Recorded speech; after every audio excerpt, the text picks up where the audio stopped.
تمام ناظرین کو خلوص برا سلام۔ ناظرین کرام، آج کا ہمارا موضوع ہے سیرت النبی قدم بہ قدم کی سیریز میں حضرت حلیمہ سعدیہ رضی اللہ عنہا آپ صلی اللہ علیہ وسلم کو نشوونما کے لیے کیسے لے گئیں، آپ کی نشوونما کے دوران کیا معجزات اور واقعات پیش آئے، آپ کی والدہ ماجدہ حضرت آمنہ کے انتقال کے بعد حضرت عبدالمطلب نے آپ کی پرورش کیسے کی اور اس دوران کیا واقعات اور معجزات رونما ہوئے۔ تو آئیے بڑھتے ہیں موضوع کی طرف۔ حضرت حلیمہ سعدیہ رضی اللہ عنہا دوسری عورتوں کے ساتھ اپنی بستی سے روانہ ہوئیں۔ ان کے ساتھ ان کا دودھ پیتا بچہ اور شوہر بھی تھے۔ حلیمہ سعدیہ رضی اللہ عنہا دوسری عورتوں کے بعد مکہ میں داخل ہوئیں۔ ان کا خچر بہت کمزور اور مریل تھا۔ ان کے ساتھ ان کی کمزور اور بوڑھی اونٹنی تھی، وہ بہت آہستہ چلتی تھی۔ اس کی وجہ سے حلیمہ رضی اللہ عنہا قافلے سے بہت پیچھے رہ جاتی تھی۔ اس وقت بھی ایسا ہی ہوا، وہ سب سے آخر میں مکہ میں داخل ہوئیں۔ اس زمانے میں عرب کا یہ دستور تھا کہ جب ان کے ہاں کوئی بچہ پیدا ہوتا تھا تو وہ دیہات سے آنے والی دائیوں کے حوالے کر دیتے تھے تاکہ دیہات میں بچے کی نشوونما بہتر ہو اور وہ خالص عربی زبان سیکھ سکے۔ دائیوں کا قافلہ مکہ میں داخل ہوا۔ انہوں نے ان گھروں کی تلاش کی جن میں بچے پیدا ہوئے تھے۔ اس طرح بہت سی دائیاں جناب عبدالمطلب کے گھر بھی آئیں۔ نبی کریم صلی اللہ علیہ وسلم کو دیکھا، لیکن جب انہیں معلوم ہوا کہ یہ بچہ تو یتیم پیدا ہوا ہے تو اس خیال سے چھوڑ کر آگے بڑھ گئیں کہ یتیم بچے کے گھرانے سے انہیں کیا ملے گا۔ اس طرح دائیاں آتی رہیں جاتی رہیں، کسی نے آپ کو دودھ پلانا منظور نہ کیا۔ یہ سعادت تو حضرت حلیمہ رضی اللہ عنہا کے حصے میں آنا تھی۔ جب حلیمہ رضی اللہ عنہا مکہ پہنچی تو انہیں معلوم ہوا سب عورتوں کو کوئی نہ کوئی بچہ مل گیا ہے اور اب صرف وہ بغیر بچے کے رہ گئی ہیں اور اب کوئی بچہ باقی نہیں بچا۔ ہاں، ایک یتیم بچہ ضرور باقی ہے جسے دوسری عورتیں چھوڑ گئی ہیں۔ حلیمہ سعدیہ رضی اللہ عنہا نے اپنے شوہر عبداللہ بن حارث سے کہا، خدا کی قسم مجھے یہ بات بہت ناگوار گزر رہی ہے کہ میں کسی بچے کے بغیر جاؤں اور دوسری سب عورتیں بچے لے کر جائیں، یہ مجھے طعنہ دیں گی، اس لیے کیوں نہ ہم اس یتیم بچے کو لے لیں۔ عبداللہ بن حارث بولے، کوئی حرج نہیں، ہو سکتا ہے اللہ اسی بچے کے ذریعے ہمیں خیر و برکت عطا فرمائیں۔ چنانچہ حضرت حلیمہ سعدیہ رضی اللہ عنہا حضرت عبدالمطلب کے گھر گئیں۔ جناب عبدالمطلب اور حضرت آمنہ نے انہیں خوش آمدید کہا۔ پھر حضرت آمنہ انہیں بچے کے پاس لے آئیں۔ آپ اس وقت ایک اونی چادر میں لپٹے ہوئے تھے، وہ چادر سفید رنگ کی تھی، آپ کے نیچے ایک سبز رنگ کا ریشمی کپڑا تھا، آپ سیدھے لیٹے ہوئے تھے، آپ کے سانس کی آواز کے ساتھ مشکی سی خوشبو نکل کر پھیل رہی تھی۔ حلیمہ سعدیہ رضی اللہ عنہا آپ کے حسن و جمال کو دیکھ کر حیرت زدہ رہ گئیں۔ آپ اس وقت سوئے ہوئے تھے، انہوں نے جگانا مناسب نہ سمجھا، لیکن جو ہی انہوں نے پیار سے اپنا ہاتھ آپ کے سینے پر رکھا، آپ مسکرا دیے اور آنکھیں کھول کر ان کی طرف دیکھنے لگے۔ حضرت حلیمہ سعدیہ رضی اللہ عنہا فرماتی ہیں، میں نے دیکھا آپ کی آنکھوں سے ایک نور نکلا جو آسمان تک پہنچ گیا۔ میں نے آپ کو گود میں اٹھا کر آپ کی دونوں آنکھوں کے درمیانی جگہ پر پیار کیا۔ پھر میں نے آپ کی والدہ اور حضرت عبدالمطلب سے اجازت چاہی، بچے کو لیے قافلے میں آئیں۔ میں نے آپ کو دودھ پلانے کے لیے گود میں لٹایا تو آپ دائیں طرف سے دودھ پینے لگے۔ پہلے میں نے بائیں طرف سے دودھ پلانا چاہا لیکن آپ نے اس طرف سے دودھ نہ پیا، دائیں طرف سے آپ فوراً دودھ پینے لگے۔ بعد میں بھی آپ کی یہی عادت رہی، آپ صرف دائیں طرف سے دودھ پیتے رہے، بائیں طرف سے میرا بچہ دودھ پیتا رہا۔ پھر قافلہ روانہ ہوا۔ حضرت حلیمہ سعدیہ رضی اللہ عنہا فرماتی ہیں، میں اپنے خچر پر سوار ہوئی، آپ کو ساتھ لے لیا۔ اب جو ہمارا خچر چلا تو اس قدر تیز چلا کہ اس نے پورے قافلے کی سواریوں کو پیچھے چھوڑ دیا۔ پہلے وہ مریل ہونے کی بنا پر سب سے پیچھے رہتا تھا۔ میرے ساتھی خواتین حیرانگی سے مجھ سے مخاطب ہوئیں، اے حلیمہ، یہ آج کیا ہو رہا ہے؟ تمہارا خچر اس قدر تیز کیسے چل رہا ہے؟ کیا یہ وہی خچر ہے جس پر تم آئی تھیں اور جس کے لیے ایک ایک قدم اٹھانا مشکل تھا؟ جواب میں انہوں نے کہا، بے شک یہ وہی خچر ہے، اللہ کی قسم اس کا معاملہ عجیب ہے۔ پھر یہ لوگ بنو سعد کی بستی پہنچ گئے۔ ان دنوں یہ علاقہ خشک اور قحط زدہ تھا۔ حلیمہ سعدیہ رضی اللہ عنہا فرماتی ہیں اس شام جب ہماری بکریاں چر کر واپس آئیں تو ان کے تھن دودھ سے بھرے ہوئے تھے، جبکہ اس سے پہلے ایسا نہیں تھا۔ ان میں سے بہت کم اور بہت مشکل سے دودھ نکلتا تھا۔ ہم نے اس دن اپنی بکریوں کا دودھ دوہا تو ہمارے سارے برتن بھر گئے۔ ہم نے جان لیا کہ یہ ساری برکت اسی بچے کی وجہ سے ہے۔ آس پاس کی عورتوں میں بھی یہ بات پھیل گئی۔ ان کی بکریاں بدستور بہت کم دودھ دے رہی تھیں۔ غرض ہمارے گھر میں ہر طرف ہر چیز میں برکت نظر آنے لگی۔ دوسرے لوگ تعجب میں رہے۔ اس طرح 2 ماہ گزر گئے۔ 2 ماہ میں آپ چلنے پھرنے لگے۔ آپ 8 ماہ کے ہوئے تو باتیں کرنے لگے اور آپ کی باتیں سمجھ بھی آتی تھیں۔ 9 ماہ کی عمر میں تو آپ بہت ہی صاف گفتگو کرنے لگے۔ اس دوران آپ کی بہت سی برکات دیکھنے میں آئیں۔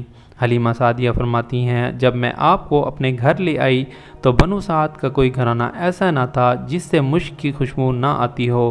اس طرح سب لوگ آپس سے محبت کرنے لگے۔ جب ہم نے آپ کا دودھ چھڑایا تو آپ کی زبان مبارک سے یہ الفاظ نکلے، اللہ اکبر کبیرا والحمد للہ کثیرا وسبحان اللہ بکرۃ واصیلا، یعنی مفہوم یہ ہے اللہ تعالیٰ بہت بڑا ہے، اللہ تعالیٰ کے لیے بے حد تعریف ہے اور اس کے لیے صبح و شام کی پاکی ہے۔ پھر جب آپ 2 سال کے ہو گئے تو ہم آپ کو لے کر آپ کی والدہ کے پاس آئے۔ اس عمر کو پہنچنے کے بعد بچوں کو ان کے ماں باپ کے حوالے کر دیا جاتا تھا۔ ادھر ہم آپ کی برکات دیکھ چکے تھے اور ہماری آرزو تھی کہ ابھی آپ کچھ مدت اور ہمارے پاس رہیں۔ چنانچہ ہم نے اس بارے میں آپ کی والدہ سے بات کی۔ ان سے یوں کہا، ہمیں اجازت دیجیے کہ ہم بچے کو 1 سال اور اپنے پاس رکھیں۔ میں ڈرتی ہوں کہیں اس پر مکہ کی بیماریوں اور آب و ہوا کا اثر نہ ہو جائے۔ جب ہم نے ان سے بار بار کہا تو حضرت آمنہ مان گئیں اور ہم آپ کو پھر اپنے گھر لے آئے۔ جب آپ کچھ بڑے ہوئے تو گھر سے باہر نکل کر دوسرے بچوں کو دیکھتے تھے، وہ آپ کو کھیلتے نظر آتے، آپ ان کے نزدیک نہ جاتے۔ ایک روز آپ نے مجھ سے پوچھا، امی جان یہ کیا بات ہے، دن میں میرے بہن بھائی نظر نہیں آتے؟ آپ اپنے دودھ شریک بھائی عبداللہ اور بہن انیسہ اور شیمہ کے بارے میں پوچھ رہے تھے۔ حلیمہ رضی اللہ عنہا فرماتی ہیں میں نے آپ کو بتایا وہ صبح سویرے بکریاں چرانے جاتے ہیں، شام کے بعد گھر آ جاتے ہیں۔ یہ سن کر آپ نے فرمایا تب مجھے بھی ان کے ساتھ بھیج دیا کریں۔ اس کے بعد آپ اپنے بھائی بہنوں کے ساتھ جانے لگے۔ آپ خوش خوش جاتے اور واپس آ جاتے۔ ایسے میں ایک دن میرے بچے خوف زدہ انداز میں دوڑتے ہوئے آئے اور گھبرا کر بولے، امی جان جلدی چلیے ورنہ ہمارے بھائی محمد ختم ہو جائیں گے۔ یہ سن کر ہمارے تو ہوش اڑ گئے، دوڑ کر وہاں پہنچے۔ ہم نے آپ کو دیکھا، آپ کھڑے ہوئے تھے، رنگ اڑا ہوا تھا، چہرے پر زردی چھائی ہوئی تھی، اور یہ اس لیے نہیں تھا کہ آپ کو سینہ چاک کیے جانے سے کوئی تکلیف ہوئی تھی، بلکہ ان فرشتوں کو دیکھ کر آپ کی یہ حالت ہوئی تھی۔ حلیمہ سعدیہ رضی اللہ عنہا فرماتی ہیں ہم نے آپ سے پوچھا کیا ہوا تھا؟ آپ نے بتایا میرے پاس 2 آدمی آئے، وہ سفید کپڑے پہنے ہوئے تھے، وہ دونوں حضرت جبرائیل اور حضرت میکائیل علیہم السلام تھے۔ ان دونوں میں سے ایک نے کہا کیا یہ وہی ہیں؟ دوسرے نے جواب دیا ہاں یہ وہی ہیں۔ پھر وہ دونوں میرے قریب آئے، انہوں نے مجھے پکڑا اور لٹا دیا۔ اس کے بعد انہوں نے میرا پیٹ چاک کیا اور اس میں سے کوئی چیز تلاش کرنے لگے۔ آخر انہیں وہ چیز مل گئی اور انہوں نے اسے باہر نکال کر پھینک دیا۔ میں نہیں جانتا وہ کیا چیز تھی۔ اس چیز کے بارے میں دوسری روایات میں یہ وضاحت ملتی ہے وہ سیاہ رنگ کا ایک دانہ سا تھا۔ یہ انسان کے جسم میں شیطان کا گھر ہوتا ہے اور شیطان انسان کے بدن میں یہی سے اثرات ڈالتا ہے۔ حلیمہ سعدیہ رضی اللہ عنہا فرماتی ہیں پھر ہم آپ کو گھر لے کر آئے۔ اس وقت میرے شوہر عبداللہ بن حارث نے مجھ سے کہا حلیمہ مجھے ڈر ہے کہیں اس بچے کو کوئی نقصان نہ پہنچ جائے، اس لیے اسے اس کے گھر والوں کے پاس پہنچا دو۔ میں نے کہا ٹھیک ہے۔ پھر ہم آپ کو لے کر مکہ کی طرف روانہ ہوئے۔ جب میں مکہ کے بالائی علاقے میں پہنچی تو آپ اچانک غائب ہو گئے، میں حواس باختہ ہو گئی۔ حلیمہ سعدیہ فرماتی ہیں میں پریشانی کی حالت میں مکہ پہنچی۔ آپ کے دادا حضرت عبد المطلب کے پاس پہنچتے ہی میں نے کہا میں آج رات محمد کو لے کر آ رہی تھی، جب میں بالائی علاقے میں پہنچی تو اچانک کہیں گم ہو گئے، اب خدا کی قسم میں نہیں جانتی وہ کہاں ہیں۔ حضرت عبد المطلب یہ سن کر فوراً کعبہ کے پاس کھڑے ہو گئے۔ انہوں نے آپ کے مل جانے کے لیے دعا کی، پھر آپ کی تلاش میں روانہ ہوئے۔ ان کے ساتھ ورقہ بن نوفل بھی تھے۔ غرض دونوں تلاش کرتے کرتے تہامہ کی وادی میں پہنچے۔ ایک درخت کے نیچے انہیں ایک لڑکا کھڑا نظر آیا۔ اس درخت کی شاخیں بہت گھنی تھیں۔ عبد المطلب نے پوچھا، لڑکے تم کون ہو؟ حضور صلی اللہ علیہ وسلم چونکہ اس وقت تک قد نکال چکے تھے، اس لیے حضرت عبد المطلب پہچان نہ سکے۔ آپ کا قد تیزی سے بڑھ رہا تھا۔ جواب میں آپ نے فرمایا، میں محمد بن عبداللہ بن عبد المطلب ہوں۔ یہ سن کر حضرت عبد المطلب بولے، تم پر میری جان قربان، میں ہی تمہارا دادا عبد المطلب ہوں۔ پھر انہوں نے آپ کو اٹھا کر سینے سے لگایا اور رونے لگے۔ آپ کو گھوڑے پر اپنے آگے بٹھایا اور مکہ کی طرف چل پڑے۔ گھر آ کر انہوں نے بکریاں اور گائیں ذبح کی اور مکے والوں کی دعوت کی۔ آپ کے مل جانے کے بعد حضرت حلیمہ سعدیہ حضرت آمنہ کے پاس آئیں تو انہوں نے پوچھا، حلیمہ آپ بچے کو کیوں لے کر آئیں؟ آپ کی تو خواہش تھی یہ ابھی آپ کے پاس آئے اور رہیں۔ انہوں نے جواب دیا، یہ اب بڑے ہو گئے ہیں اور اللہ کی قسم میں اپنی ذمہ داری پوری کر چکی ہوں۔ میں خوف محسوس کرتی ہوں کہ کہیں انہیں کوئی حادثہ پیش نہ آ جائے، لہٰذا انہیں آپ کے سپرد کرتی ہوں۔ حضرت آمنہ کو یہ جواب سن کر بہت ہی حیرت ہوئی، بولی، مجھے سچ سچ بتاؤ ماجرا کیا ہے؟ تب انہوں نے سارا حال کہہ سنایا۔ حلیمہ سعدیہ نے دراصل کئی عجیب و غریب واقعات دیکھے تھے۔ ان واقعات کی وجہ سے وہ بہت پریشان ہو گئی تھیں۔ پھر سینہ مبارک چاک کیے جانے والا واقعہ پیش آیا تو وہ آپ کو فوری طور پر واپس کرنے پر مجبور ہو گئیں۔ وہ چند واقعات حضرت حلیمہ رضی اللہ عنہا اس طرح بیان کرتی ہیں، ایک مرتبہ یہودیوں کی ایک جماعت میرے پاس سے گزری۔ یہ لوگ آسمانی کتاب تورات کو ماننے کا دعویٰ کرتے تھے۔ میں نے ان سے کہا، کیا آپ لوگ میرے اس بیٹے کے بارے میں کچھ بتا سکتے ہیں؟ ساتھ ہی میں نے حضور اکرم صلی اللہ علیہ وسلم کی پیدائش کے بارے میں انہیں تفصیلات سنائیں۔ یہودی تفصیلات سن کر آپس میں کہنے لگے، اس بچے کو قتل کر دینا چاہیے۔ یہ کہہ کر انہوں نے پوچھا، کیا یہ بچہ یتیم ہے؟ میں نے ان کی بات سن لی تھی کہ وہ ان کے قتل کا ارادہ کر رہے ہیں، سو میں نے جلدی سے اپنے شوہر کی طرف اشارہ کرتے ہوئے کہا، نہیں، یہ رہے اس بچے کے باپ۔ تب انہوں نے کہا، اگر یہ بچہ یتیم ہوتا تو ہم ضرور اسے قتل کر دیتے۔ یہ بات انہوں نے اس لیے کہی کہ انہوں نے پرانی کتابوں میں پڑھ رکھا تھا کہ ایک آخری نبی آنے والے ہیں، ان کا دین سارے عالم میں پھیل جائے گا، ہر طرف ان کا بول بالا ہوگا، ان کی پیدائش اور بچپن کی یہ علامات ہوں گی اور یہ یتیم ہوں گے۔ اب چونکہ حلیمہ سعدیہ نے ان سے یہ کہہ دیا کہ یہ بچہ یتیم نہیں، تو انہوں نے خیال کر لیا کہ یہ وہ بچہ نہیں ہے۔ اس طرح انہوں نے بچے کو قتل کرنے کا ارادہ ترک کر دیا۔ اسی طرح ان کے ساتھ یہ واقعہ پیش آیا کہ ایک مرتبہ وہ آپ کو عکاظ کے میلے میں لے آئیں۔ جاہلیت کے دور میں یہاں بہت مشہور میلہ لگتا تھا۔ یہ میلہ طائف اور نخلا کے درمیان میں لگتا تھا۔ عرب کے لوگ حج کرنے آتے تو شوال کا مہینہ اس میلے میں گزارتے، کھیلتے کودتے اور اپنی بڑائیاں بیان کرتے۔ حلیمہ سعدیہ رضی اللہ عنہا آپ کو لیے بازار میں گھوم رہی تھیں کہ ایک کاہن کی نظر آپ پر پڑی۔ اسے آپ میں نبوت کی تمام علامات نظر آ گئیں۔ اس نے پکار کر کہا، لوگو اس بچے کو مار ڈالو۔ حلیمہ اس وقت کے کاہن کی بات سن کر گھبرا گئیں اور جلدی سے وہاں سے سرک گئیں۔ اس طرح اللہ تعالیٰ نے حضور اکرم صلی اللہ علیہ وسلم کی حفاظت فرمائی۔ میلے میں موجود لوگوں نے کاہن کی آواز سن کر ادھر ادھر دیکھا کہ کس بچے کو قتل کرنے کے لیے کہا گیا، مگر انہیں وہاں کوئی بچہ نظر نہ آیا۔ اب ان لوگوں نے کاہن سے پوچھا، کیا بات ہے، آپ کس بچے کو مار ڈالنے کے لیے کہہ رہے ہیں؟ اس نے ان لوگوں کو بتایا، میں نے ابھی ایک لڑکے کو دیکھا، معبودوں کی قسم وہ تمہارے دین کے ماننے والوں کو قتل کرے گا، تمہارے بتوں کو توڑے گا اور تم سب پر غالب آئے گا۔ یہ سن کر لوگ آپ کی تلاش میں ادھر ادھر دوڑے لیکن ناکام رہے۔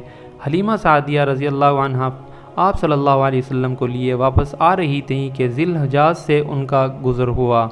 یہاں بھی میلہ لگا ہوا تھا۔ اس بازار میں ایک نجومی تھا، لوگ اس کے پاس اپنے بچوں کو لے کر آتے تھے۔ وہ بچوں کو دیکھ کر ان کی قسمت کے بارے میں اندازہ لگاتا تھا۔ حلیمہ سعدیہ اس کے نزدیک سے گزری تو نجومی کی نظر حضور اکرم صلی اللہ علیہ وسلم پر پڑی۔ نجومی کو آپ صلی اللہ علیہ وسلم کی مہر نبوت نظر آ گئی، ساتھ ہی آپ صلی اللہ علیہ وسلم کی آنکھوں کی خاص سرخی اس نے دیکھ لی اور وہ چلا اٹھا، اے عرب کے لوگوں، اس لڑکے کو قتل کر دو، یہ یقیناً تمہارے دین کے ماننے والوں کو قتل کرے گا، تمہارے بتوں کو توڑے گا اور تم پر غالب آئے گا۔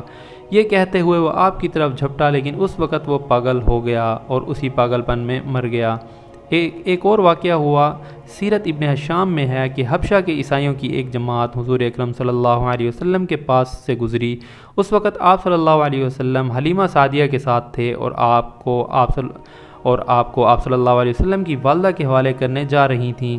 ان عیسائیوں نے آپ صلی اللہ علیہ وسلم کے مونہوں کے درمیان مہر نبوت کو دیکھا اور آپ صلی اللہ علیہ وسلم کی آنکھوں کی سرخی کو بھی دیکھا۔ انہوں نے حلیمہ سعدیہ سے پوچھا، کیا اس بچے کی آنکھوں میں کوئی تکلیف ہے؟ انہوں نے جواب میں کہا، نہیں، کوئی تکلیف نہیں، یہ سرخی تو ان کی آنکھوں میں قدرتی ہے۔ ان عیسائیوں نے کہا، تب اس بچے کو ہمارے حوالے کر دو، ہم اسے اپنے ملک لے جائیں گے، یہ بچہ پیغمبر اور بڑی شان والا ہے، ہم اس کے بارے میں سب کچھ جانتے ہیں۔ حلیمہ سعدیہ یہ سنتے ہی وہاں سے جلدی سے دور ہو گئیں، یہاں تک کہ آپ صلی اللہ علیہ وسلم کی والدہ ماجدہ کے پاس پہنچا دیا۔ ان تمام واقعات میں سے جو سب سے اہم واقعہ ہے وہ سینہ مبارک چاک کرنے والا تھا۔ روایت سے یہ بات ثابت ہے کہ آپ صلی اللہ علیہ وسلم کے سینے مبارک پر سلائی کے نشانات موجود تھے، جیسا کہ آج کل ڈاکٹر حضرات آپریشن کے بعد ٹانکے لگاتے ہیں۔